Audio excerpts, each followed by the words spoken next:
بسم اللہ الرحمن الرحیم۔ السلام علیکم ورحمۃ اللہ وبرکاتہ۔ امید کرتا ہوں تمام ناظرین اکرام خیر و عافیت سے ہوں گے، اور یہ بھی امید کرتا ہوں کہ آپ تمام دوست جو ہمارا ناظرہ قرآن کریم کا سلسلہ چل رہا ہے عامہ پارہ کی صورت میں، جو مکمل ہونے والا ہے، آپ اس کو سماعت فرما رہے ہوں گے اور اس سے آپ کو استفادہ بھی ہوگا۔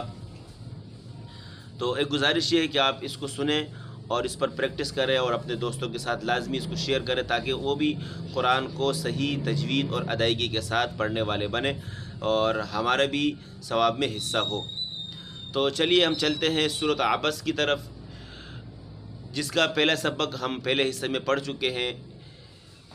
آج انشاءاللہ سورۃ عبس کا دوسرا حصہ آپ کے سامنے انشاءاللہ پڑھیں گے۔ اعوذ باللہ من الشیطان الرجیم، بسم اللہ الرحمن الرحیم۔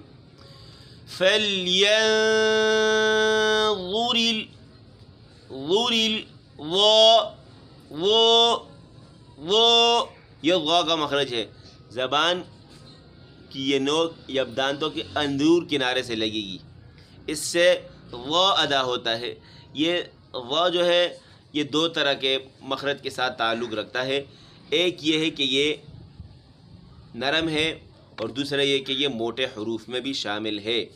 حروف مستعلیہ میں اس کو موٹا بھی پڑھنا ہے، نرم بھی پڑھنا ہے۔ نرم کس طریقے سے کہ یہ زبان کا سرا دانتوں کے سرے سے اندرون کنارے سے لگے، اور آواز جو ہے موٹی نکالنی ہے اس میں، جیسے وہ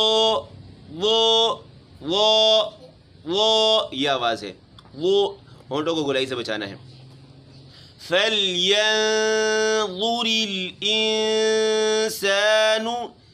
الْإِنسَانُ انسان یہاں اخفا کرنا ہے، اس کے بعد سین ہے، سیٹی کی آواز نکالنی ہے، اور نون کے اوپر پیش ہے نو، انسان نو نہیں کرنا ہے، اس کو جھٹکے سے بچانا ہے۔ إِلَى طَعَامِ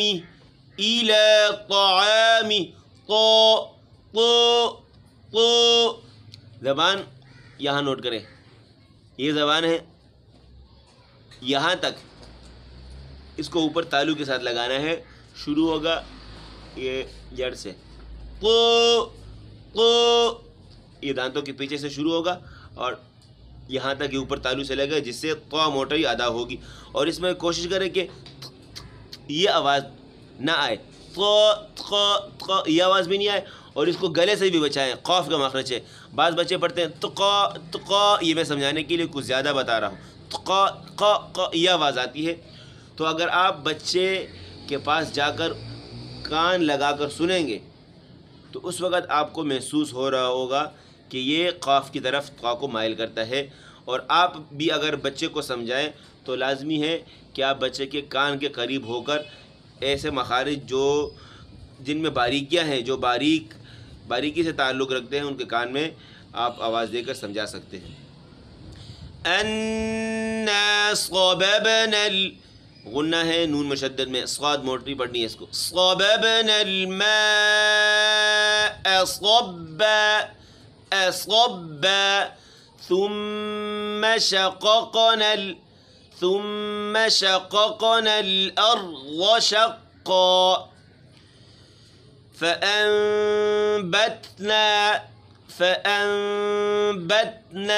فِيهَا حَبًّا وَعِنَبًا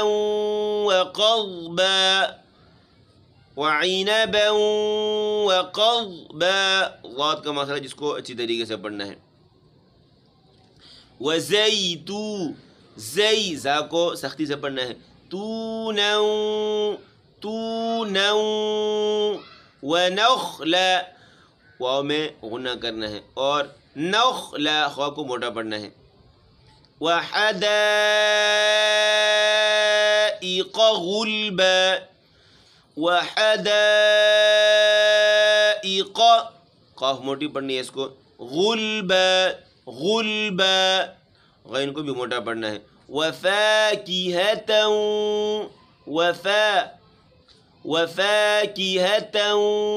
وَأَبًّا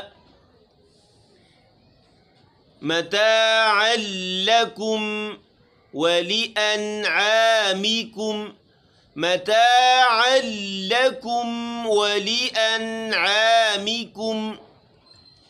صفائی کے ساتھ بالکل ہر حرف واضح طور پر پڑھا جائے. فَإِذَا ذال باریک جَاءَتِ الصَّاخَّةُ. صاد کو موٹا پڑھنا ہے اور اس کے ساتھ مد ہے اس کو لمبا کر کے اس کو بھی موٹا پڑھیں گے. اور خو اس کا مخرج بھی ٹھیک طریقے سے ادا کرنا ہے. یوم یفر المرء من اخیہ. خا کے نیچے زیر ہے تو یہ ہوگا تو موٹا لیکن زیادہ موٹا نہیں ہوگا. وَأُمِّهِ وَأَبِيهِ میم مشدد میں غنہ کرنا ہے. وَأُمِّهِ وَأَبِيهِ وَصَاحِبَتِهِ وَبَنِيهِ.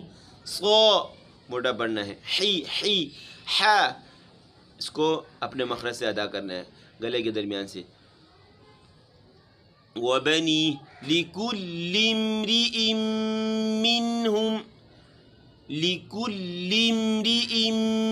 مِّنْهُمْ ٹوٹلی باریک ہے دوبارہ سماعت فرمائیں. لِكُلِّ امْرِئٍ مِّنْهُمْ يَوْمَئِذٍ شَأْنٌ يُغْنِيهِ. یہ پوری آیت باریک ہے سوائے غین کے. اس پوری آیت میں غین کو موٹا پڑھیں گے باقی ٹوٹلی باریک ہے. لِكُلِّ امْرِئٍ مِّنْهُمْ يَوْمَئِذٍ شَأْنٌ يُغْنِيهِ. وُجُوهٌ يَوْمَئِذٍ مُسْفِرَةٌ. وُجُوهٌ يَوْمَئِذٍ مُسْفِرَةٌ ضَاحِكَةٌ مُسْتَبْشِرَةٌ.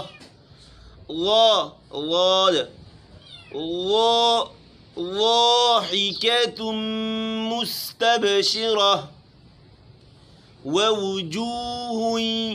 وَوُجُوهٌ يَوْمَئِذٍ عَلَيْهَا غَبَرَةٌ تَرْهَقُهَا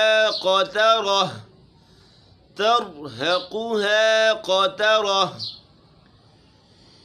أُولَئِكَ